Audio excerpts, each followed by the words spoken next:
Hey, everybody on Instagram and Facebook. Welcome to IncrediChat Live. Our folks over on Instagram are just joining us now. YouTube, Facebook, all that good place. Hey, and we're gonna bring some people in a moment. But tonight we got a great guest. We're gonna talk. About cosplay and acting and modeling and just fandom in general. This wonderful person I met at the Mid-Hudson Comic-Con a couple of weeks ago. So welcome our guest, our first guest tonight, Chelsea Brickham.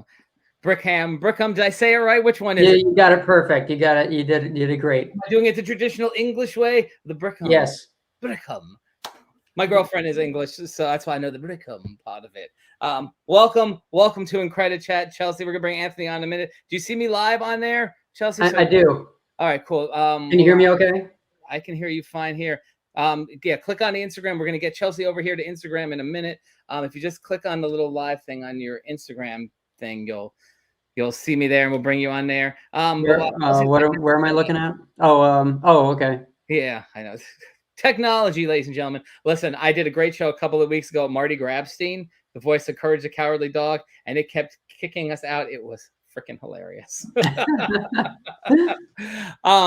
So we're getting Chelsea set up. Let's bring in another friend of ours who also was at the Mid-Hudson Comic-Con. And this guy, he's like one of the local Hudson Valley gurus of cosplay, right? He likes that. I see him nodding backstage. Welcome to the show, our buddy Anthony, GMX Cosplay. Anthony. What's up, Mike? How are you? Well, let me see if I can get Anthony in here, right? Can I get you in here, Anthony? Anthony, tell me you want to join me on Instagram.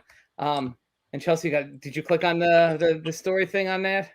Oh wait, on your Instagram? On my Instagram, you'll see I'm live with a story, and then I can. Oh, okay. Yeah, hold Anthony, on. Request to join. I know technology, folks. So while we're figuring this out, I mean, I guess we can see everybody here now too. Anthony, did you join me? Did you join the conversation, Anthony? I'm trying to join the conversation on my computer, so this way I'm not using both my things at the same time. All right. I don't know if you can do that. That's why I use my thing. No, technology. Cool. And so while we're figuring this out, just lower your video. I mean, go live with Chelsea. Go live. Oh, it says you guys are unable to join. You guys probably need to do it through a device. Anyways. Well, while we're figuring out, we can start the conversation here. You guys are going to probably have to use a phone. Yeah, okay. Hold on a second. And we lost Anthony for a minute. Anthony, be back. Chelsea, while we're figuring this out, well, put Anthony there. You guys are unable to join. You guys probably need to do it. Anyways, fun times. Yeah, we lost Anthony for a minute. Anthony, be back. Technology, folks. We'll be right back. No, we're here. Okay, so let's see. Oh, we got my man Rivera. Hello, my man Rivera. I got you on my Instagram. Oh, right, what do I do to join? Cool. Hold on. I can invite you, I think. If you say... Oh, there we go. I found it. There we go. And you should be accept. It's a... Just sent you an invite to join me. Yeah.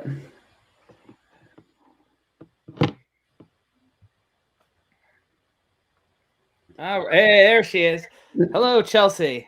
Hello, everybody on our Instagram family. Anthony's going to join us in a moment once he figures this out. See, this is kind of cool. It's like weird. We got two cameras going on here. Nuttiness. Surreal. Wild. So Chelsea, welcome to the show. We're waiting for Anthony to get on board with this as well. Anthony, when you're there, just shoot us the message on the Facebook. So Chelsea, we met at the Poughkeepsie show, the Mid-Hudson Comic-Con. And I mean, you kind of have a ton of great cosplays. I love those masks you were doing. So I guess for everybody who's watching, and I guess we got a lot of your fans joining us tonight too, which is fantastic. And for those of you who don't know Chelsea, go to Chelsea Brickham on Instagram. And for those who don't know Incredicon, go to Incredicon HV on Instagram. Like both pages, it's all good stuff. Like I said, we got a bunch of people. Chelsea, so for everybody who's watching, I guess let's start off and talk about your world. Who is Chelsea Brickham, and I mean, you also are Chelsea Von Chastity, right? Yes, I'm actually kind of rebranding Chelsea Von Chastity as purely Chelsea Brickham. Okay. Because I am doing more beauty pageants and acting in more movies as well. So it gives my fans an easier way to find me on various social media as well. So I'm going with Chelsea Brickham. I am a model, actress. I am a professional cosplayer. I am just an interesting person.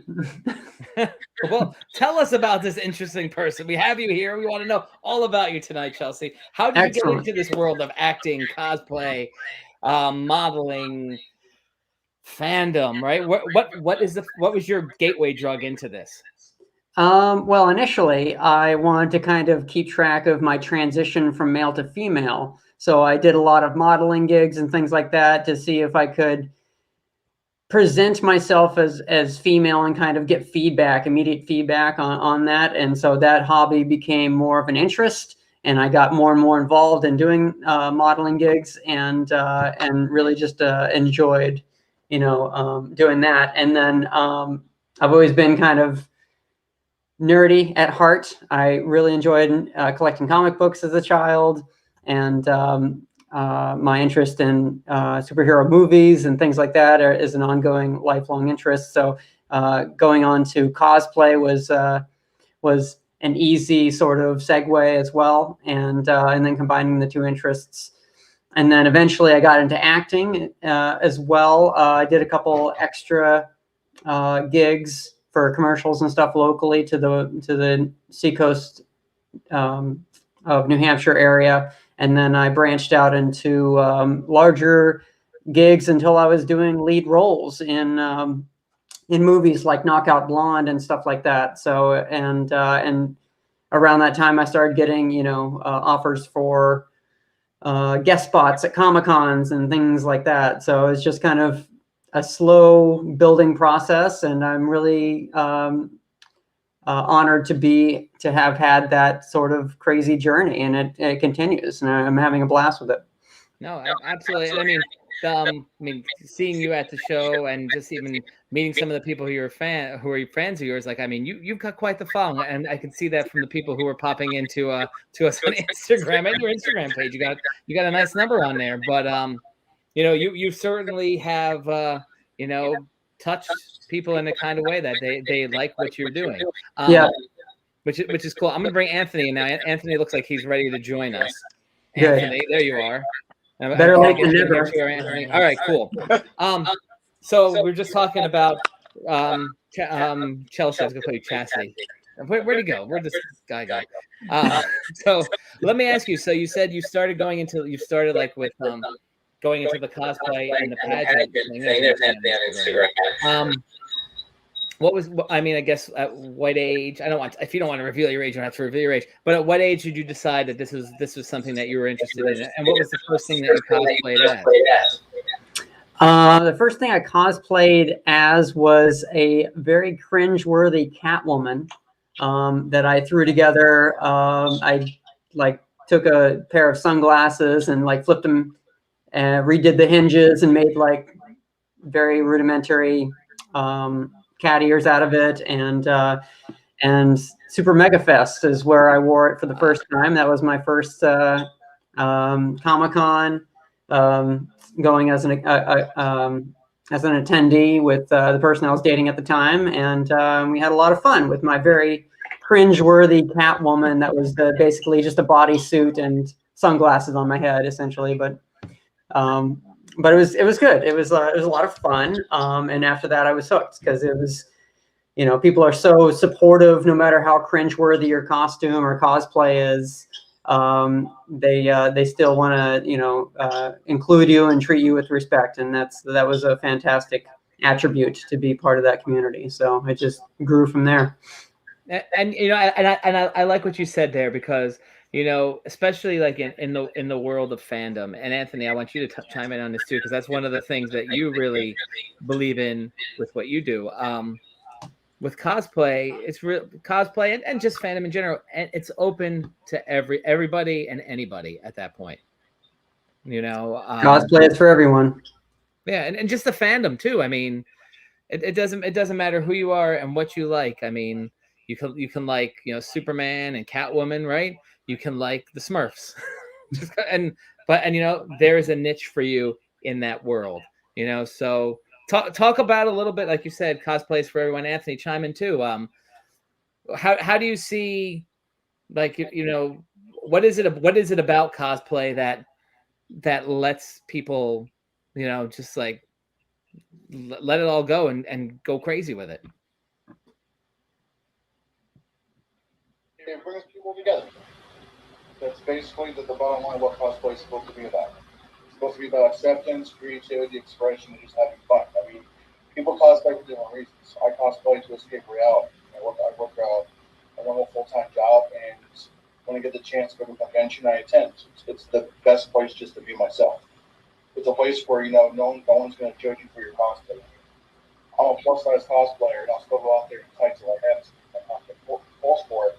I'll go out there and have fun. And people won't discriminate you for that. They'll encourage you. They'll empower you. That's what cosplay is supposed to be about. Gotcha.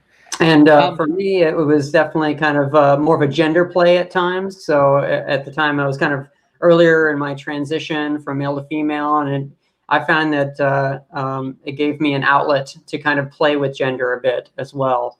And as I continue to make appearances and stuff like that, I hear from a lot of transgender and GLBT individuals that kind of see that side of it, as well as the supporting aspect of an all-inclusive community. So it's a wonderful place to kind of be a part of. Yeah, no, and I think, you know, like you're saying, you see that, you know, when you go to conventions, and like you even were saying, like as you were going through your transition, you know, you see that a lot of times. I don't want to call it gender swapping of characters, but you do see, you know, and of course we have like your Supergirls. You can call it gender play or gender bending, you know, yeah. As the men, and then there'll be men who will cosplay as the women, you know. So it really is that nice. It branches diversity. Same thing in regards to different ethnic groups too. You know, you'll have an African American man being Superman. You'll have an Asian person being Batman. You know, it really is opening up the doors to a lot of different people. Mm-hmm. Yeah. It's supposed to be about diversity. Gotcha. So now, Chelsea, let me ask you a little bit about some of your acting roles too. So you said you did this modeling, going into the cosplay contests, right?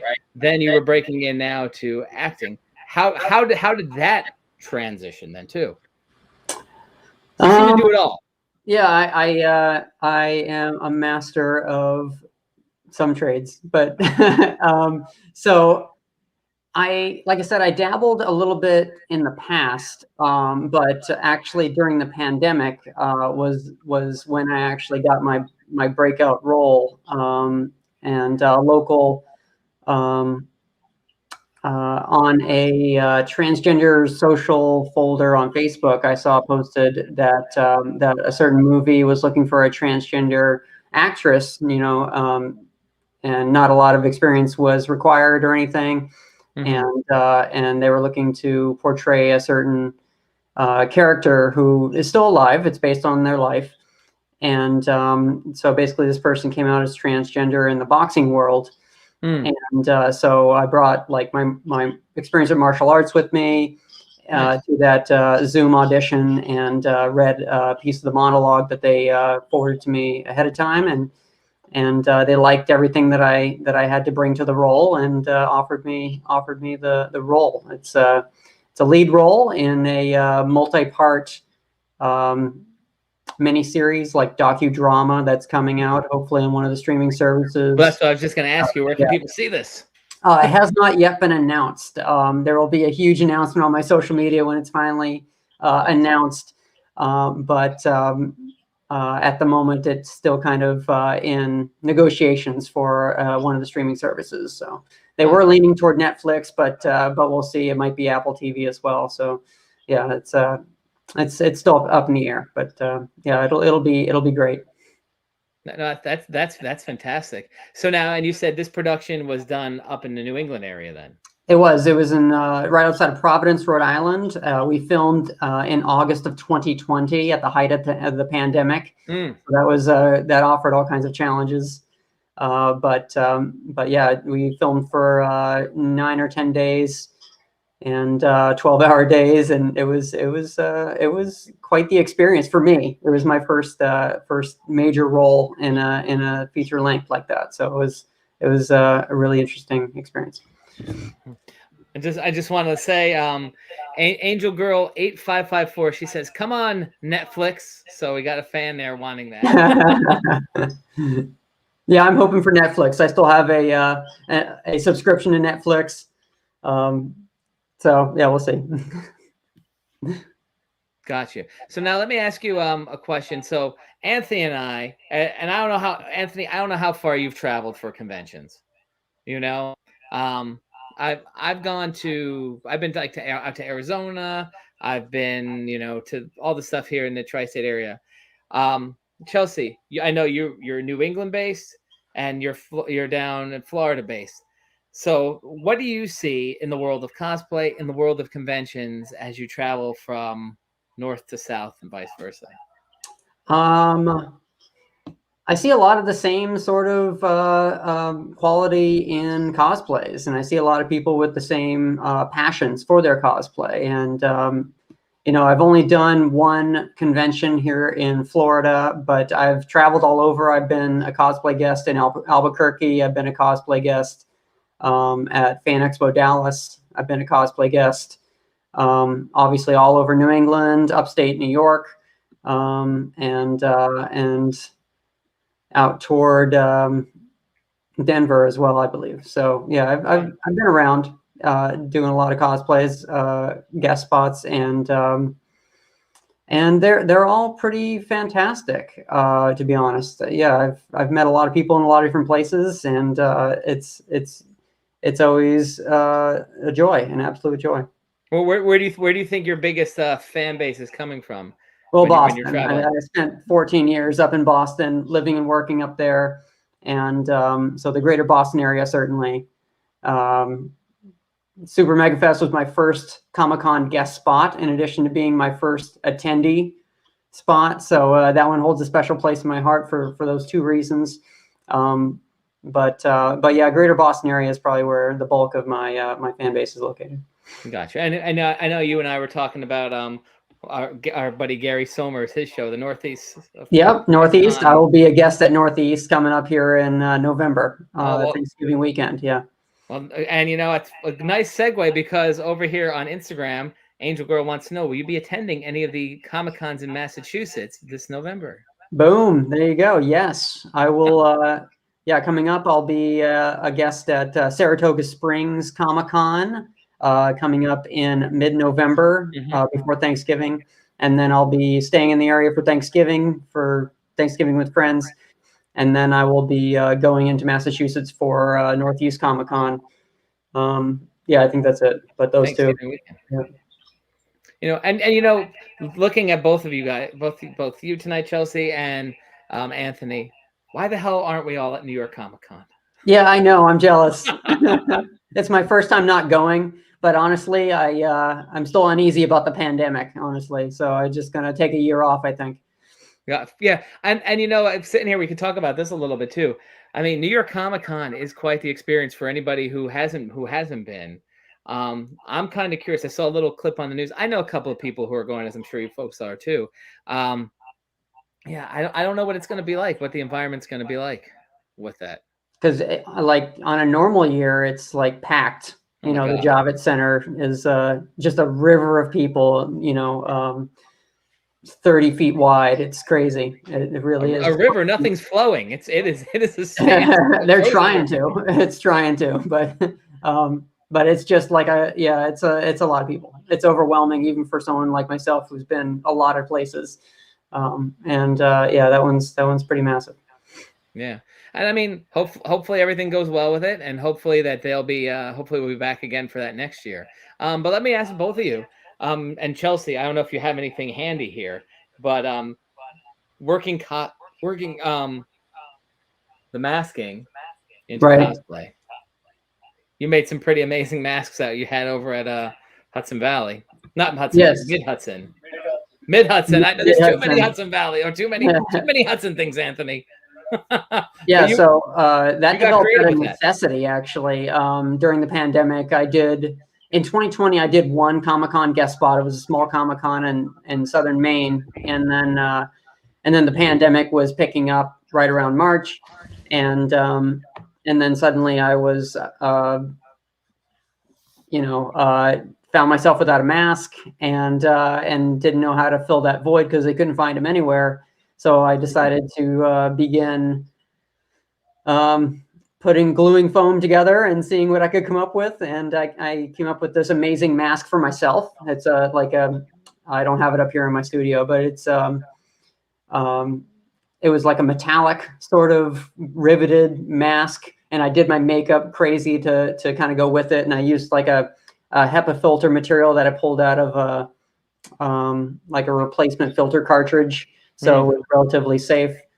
And it exploded like crazy on my Facebook. So I just started making them for people, and I had a wait list like 40 people long at one point during the pandemic, and I was making, a dozen a week, and just like churned out several hundred handmade HEPA filter face masks that ranged in genre from like Mortal Kombat characters just all the way down to my classic metal face mask. That was my best seller for a long time.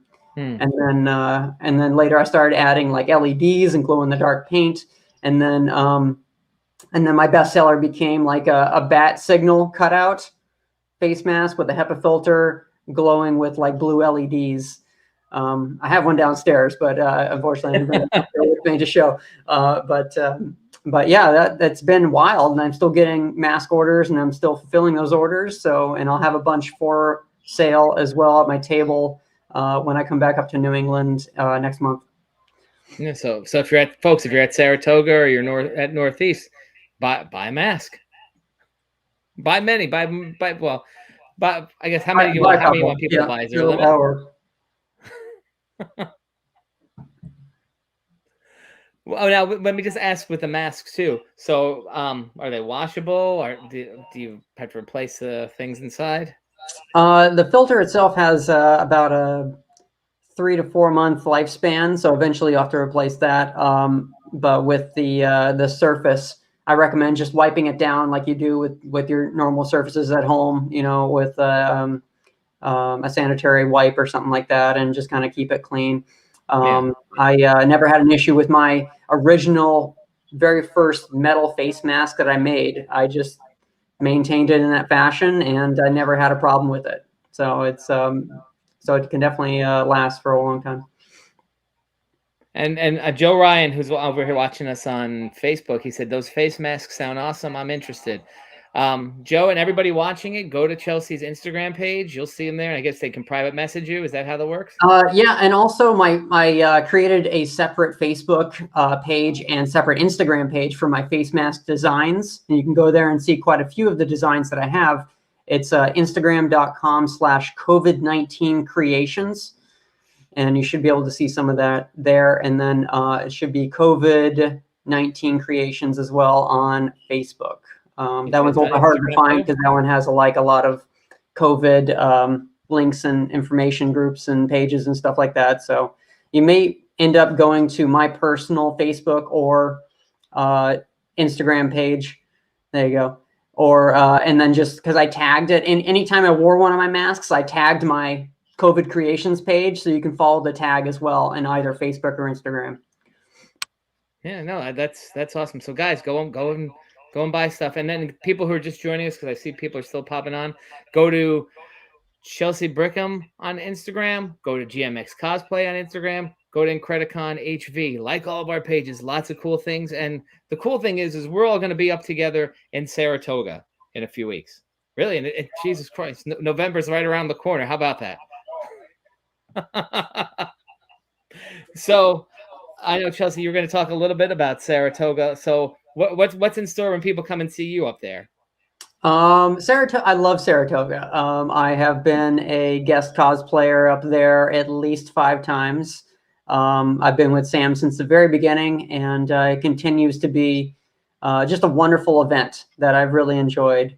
Every single year, Sam, knocks it out of the park, even on the same, like occasionally on the years when it lands on the same weekend as another Comic-Con. Oh. You don't even see a dent in his traffic flow. He does such a good job with advertising and everything like that. So when you come see me at Saratoga, you're gonna find my cheery self along with my many face masks, and I'm gonna have a couple cosplays I've never worn there before as well. So it's gonna be a blast. He just announced Kevin Sorbo, I think, is going to be there, and someone else that I didn't recognize, but Brian O'Halloran and Jeff Anderson, Dante and Randall. Yep, that's right. Yep. Jem. Samantha Newark is going to be there. She's truly outrageous. Are you going to do Jem? Maybe. Oh, uh-oh. I hope I didn't do any spoilers for the con, folks. So what other things are you involved in? I mean, so we talked about the cosplay, we talked about making masks, we talked about the acting, the modeling. What else is going on with you who does all this much? What was your favorite comic book getting into this world? Was it Batman with Catwoman? It was Ninja Turtles, Teenage Mutant Ninja Turtles. I was definitely a huge collector of TMNT. And I was delighted to finally meet the creators and a lot of the inkers from the original comic book series that do a lot of cons throughout New England and stuff like that, and really kind of find my childhood comics still have value and still and to find them in storage and then also get them autographed as well adds a certain level of completion to that childhood dream, that giddy inner child that you have, was really lovely. So that and Ghostbusters, they had a comic book series for a little while as well. I enjoyed that. The IDW one? No, it was before that. I thought it was an Archie series, but I guess it could have been. Well, Archie did the Ninja Turtles. Yeah, Archie did Ninja Turtles, but I thought it was a different carrier publisher that had the early Ghostbusters. I'll have to look at the Now comics, the real Ghostbusters. I know which one you're talking about. Yes, that's the one. The Slimer books too. Yeah, and I have the newer IDW Ghostbusters plus Ninja Turtles series. Fantastic. Which I haven't quite gotten into yet, but I know the IDW. What? Yeah. Okay. Yeah. The IDW stuff, and I completely forgot about the Ninja Turtle crossover. But that is the whole IDW. If you're a Ghostbuster fan, if you're a Ninja Turtle fan, get that. But the IDW series of Ghostbusters as a whole is fantastic, and I'll just give a little plug for that. I mean, because I'm a big Ghostbuster fan, I can't wait for the movie. Yeah. I think that's Afterlife. Yeah. Awesome. But there's so many little Easter eggs in those comic books, like actors that could have been in more movies if they continued making them back then. Like Eugene Levy shows up in there, Jim Belushi, so many different people. It's fantastic. So I want to ask you this question too. What did Joe say? Joe collected all the TMNT stuff, and Sarah Jean met Rob Paulson. Steve living at Northeast. He'll be there. He's a good friend of mine. He was at Mid Hudson, right? He was, yeah. And then I saw him again at Granite State up in New Hampshire before I left. Because we were sitting by each other at dinner, and they were right across from us. Yes. Him and his wife, right? Yeah. That's right. They're fantastic people. Yeah, I like them. So I wanted to ask you, talking a little bit about like your transitioning and transgender, right? So for young people and older people who are still, deciding where they want to go, making that transition. What's some advice, and especially in this world of cosplay and creativity, that may like you said it was a good place to try things out, you know, and see how, I guess, the world, how, like you said, how people reacted and whatnot. Because I like I shared with you guys before, I work in a school, you know, and I work with a lot of kids who are transitioning. And certainly most of those kids are really deep in the arts. What kind of, I'm gonna say advice, but what is it that you feel about the arts and then just the cosplay in your journey? How did that all play a real factor into it? That's a great question. Uh-oh, getting deep tonight. We're getting deep. I would say that it adds a level of intuition into how you want to approach life, you know, because you can relate to these characters, or you can cosplay a character that you want to kind of experience, you know, in a way.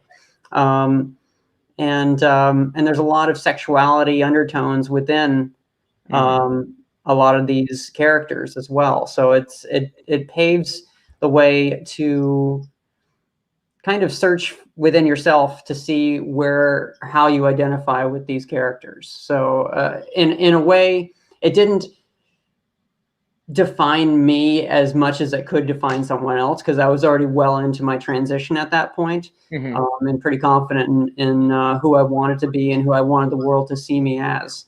But to someone who has an interest in cosplay but doesn't want to, you know, commit yet to that step, the cosplay gives them an opportunity to fill that role and just kind of see where they want to go, you know, within themselves as well. So it gives you a place to be, to kind of get your feet wet in the gender play world,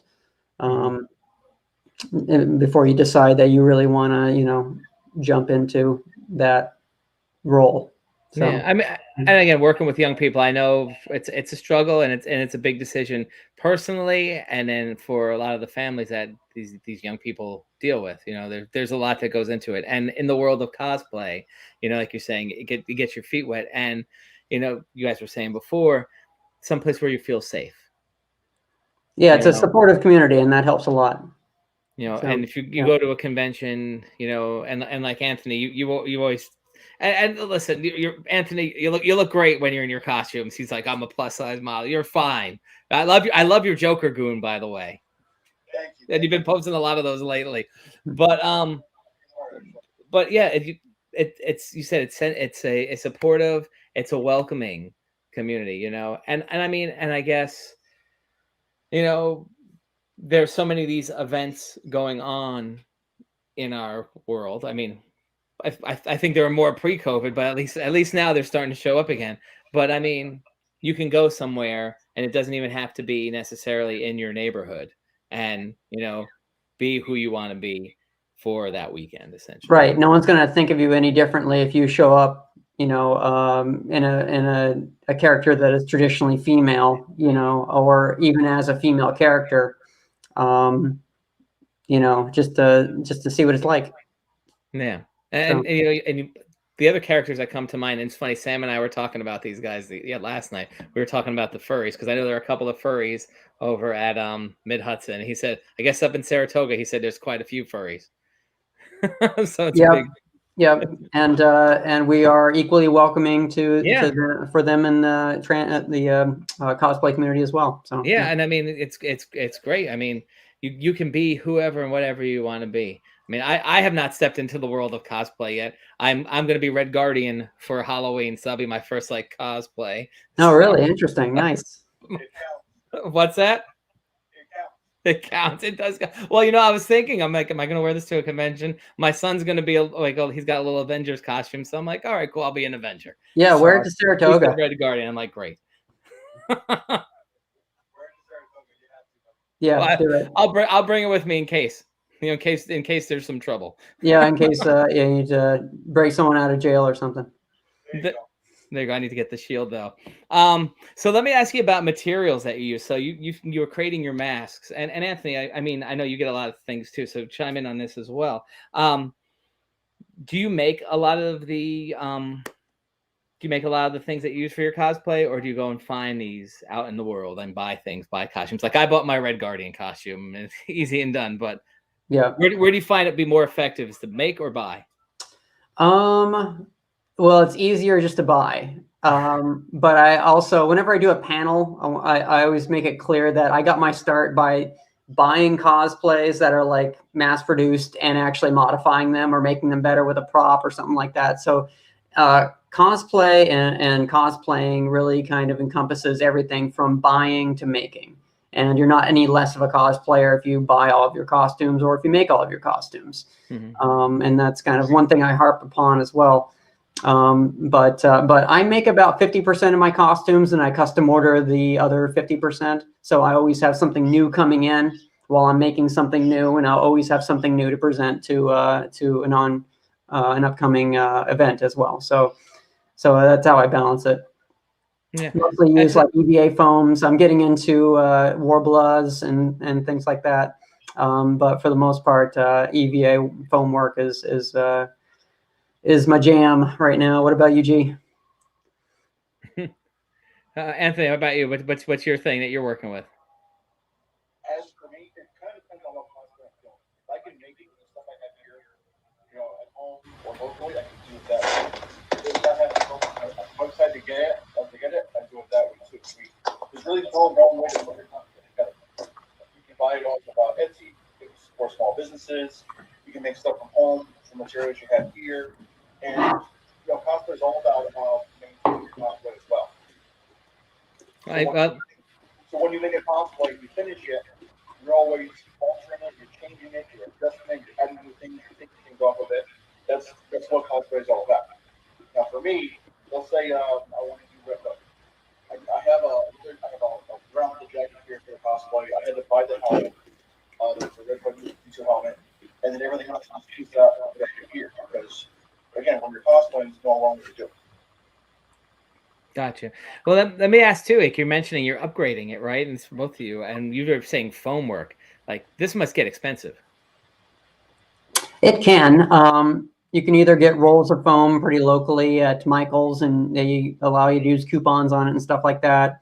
Or you can go to TNT Cosplay Supply.com. Check me on that. But I get a lot of thicker rolls of EVA foam, high quality EVA foam from them as well. So, yeah. Well, and let me ask you this. So you're talking about these rolls of foam too. Where do you store it? Because again, Anthony's laughing. I mean, geez. Well, I have a storage unit. Personally, I have a storage unit in New Hampshire. So that's where a lot of my stuff from up there, from living and working for, like 14 years up there. I still have it and maintain it up there. But also I bought a large house here in Northern Florida, and I have a small maker space downstairs off the kitchen. And I have basically like a metal rack filled with giant rolls of foam that I can just select from. And I keep that fully stocked from TNT Cosplay Supply. So it's a nice spot to kind of build. Wow. It's an expensive craft, but it's also so much fun. Yeah. But you can say, and again, that's the thing. It's your hobby. It's something that you're into. I mean, and for some people, it's a career. Like, I mean, you said you're a professional cosplayer. So you're doing it as an investment to further along what you're doing. Then. Yeah.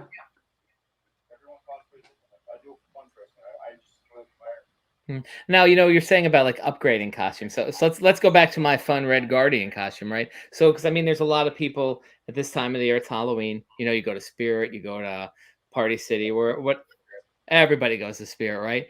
Like, would you say a lot of those costumes there are good bases for a good base for a cosplay costume? Absolutely. Yeah. Even if just using it as a pattern for a better material base, you know what I'm saying? You can actually dismantle it and it'll become your pattern piece if you want to replace certain parts with better components. yeah, certainly any kind of resource like that is valuable to have. Yeah. It's also great to get makeup for cosplayers too. We saw a lot of makeup stuff, right? They do. That's also true. Fake blood and stuff. Yeah, it's perfect. Yeah. It's like a cosplayer's dream, right? Like, I guess at this time of the year, right? In general, like, if you're working on a certain cosplay, you need a certain material. Spare how you call it now. Yeah, I guess I see, like, especially like if you need like some kind of like basic, like, I guess latex, or I guess latex, what are they, spandex, whatever the costumes are made out of there. Cosplayers need a clothes, or need certain kind of pants, or certain gloves, or you need just teeth or contacts. You know, they have everything there. Gotcha. So, what are some of the cosplays that you're working on now? So I know you don't want to give away too much for Saratoga, but Right. Is there anything that you can spoil up, things that you are working on that we might see soon?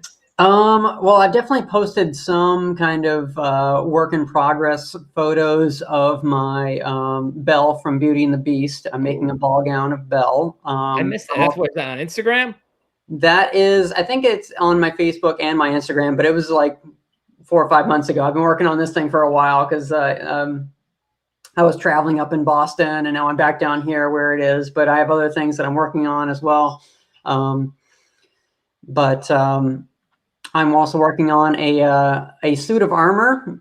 I'm not going to say exactly which character it is, but it's definitely coming together nicely, and looks really beautiful. And I think I posted a photo of that as well, without saying who the character is. But I'm really excited about. Yeah, I'm now looking at the Facebook page to see if I can find it. It would have been probably back in like April or May. I'm pretty sure I did post a photo of it because it looks pretty wonderful. We're gonna have to do some digging. Yeah. Anthony, what are you working on? Right now, I just finished my John Constantine cosplay. Okay. So which version? Are you doing comics? Are you doing Keanu Reeves? Are you doing? I'm doing the Matt Ryan version. Matt Roscoe. That was my next guess. With all due respect to Keanu Reeves, Matt Ryan is a little more. That's just my opinion. Well, there's a new one coming now too, isn't there? There is. Now that that's done, my next cosplay is actually Gambit for next time. Nice. Nice. Very cool. Yeah, a little challenging, but I'm all for it. No, that's cool. I'm looking. Are you gonna grow the hair though, right? So I'm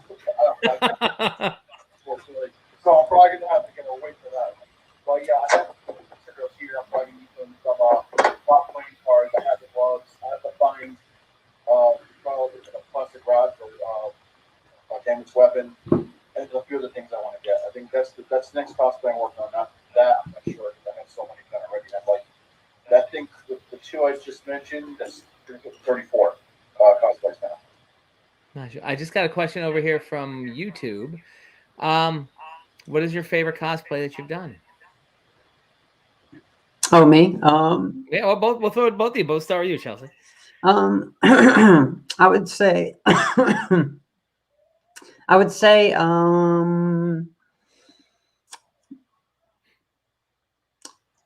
probably Comedian from the Watchmen universe, but done in a feminine way. So the body armor is more of a breastplate, and really just kind of embodying that character is it's probably my most complex cosplay to date, and allowed me to kind of expand my foam working skills quite a bit at the time.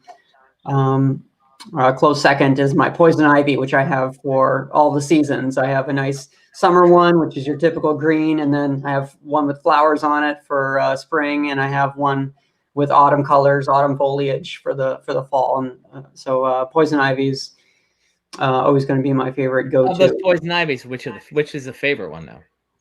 Probably autumn. The autumn one. Autumn that one, one's okay. nice. Yeah, that one's really fun. Nice. What How about you, you, Anthony? Your favorite cosplay? Yeah.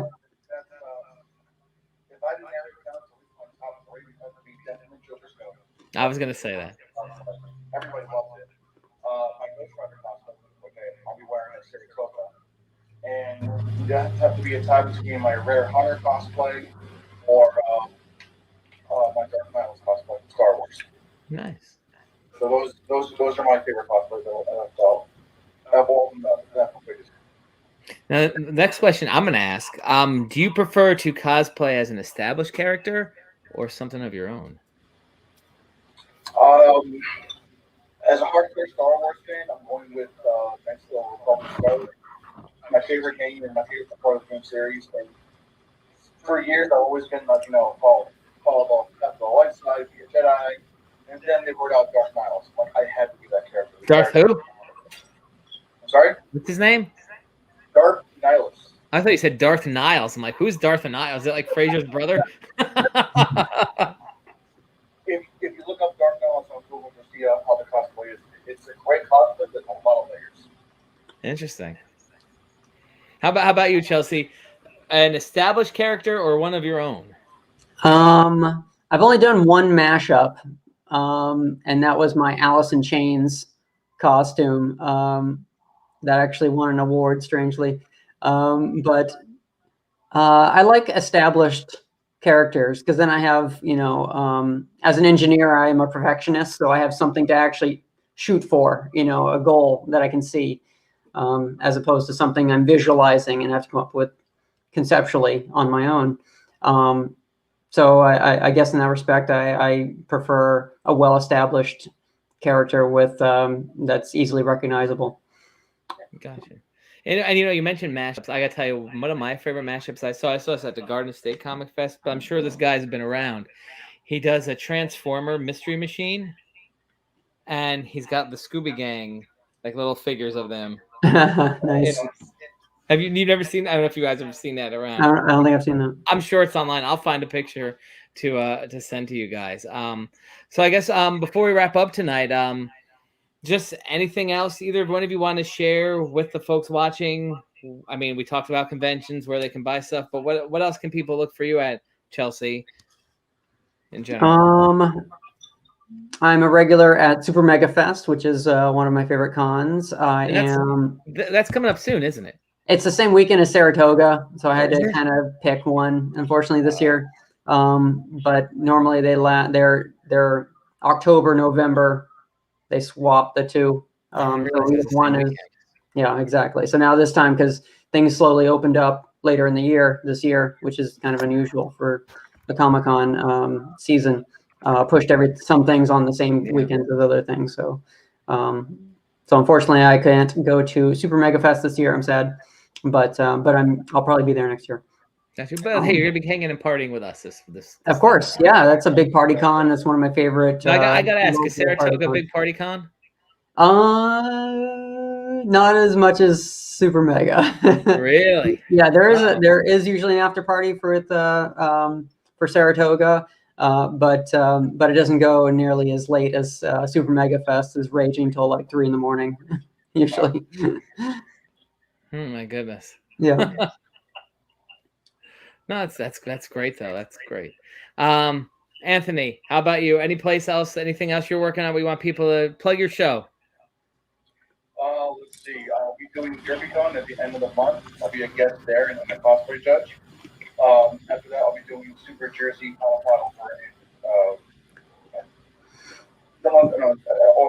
Homewood, New Jersey. That's where it is. And then my final con of the year will be at Saratoga. Those are my last 3 cons of the year. I'm updating my website, regularly, gmxcosplay.com. I'm featuring cosplayers from all the countries I've been to. And Harley on there, the feature cosplay. My friend Sam is Raven is on there, so that's what he's doing right now. We're kind of a promo video for the Incredicon. I've been keeping busy for the past few weeks, so I'm looking forward to all that. And you forgot that one other con that you're doing October 17th, right? Oh, that's right. Isn't that Incredicon? How about the Newburgh Toy Show?